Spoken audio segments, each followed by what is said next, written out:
राधे राधे बहनों, स्वागत है आपका मेरे चैनल माँ बेटी केसर में। आप सभी का स्वागत है, स्वागत है, स्वागत है।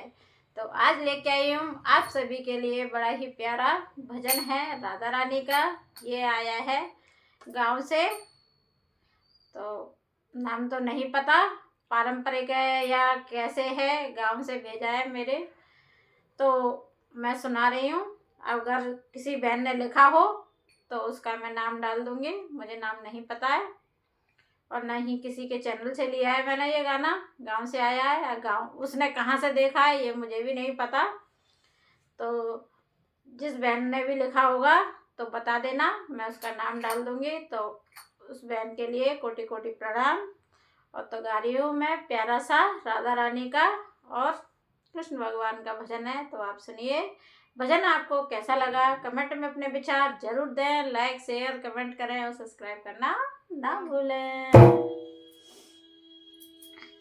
बोलिए राधा रानी सरकार की जय हो, मुरली वाले श्याम की जय हो। आओ मेरी सखियों मुझे मेहंदी लगा दो, आओ मेरी सखियों मुझे मेहंदी लगा दो, मेहंदी लगा दो मुझे सुंदर बना दो, मेहंदी लगा दो मुझे सुंदर बना दो। आओ मेरी सखियों मुझे मेहंदी लगा दो,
भगवान की जय हो। राधा रानी सरकार की जय हो।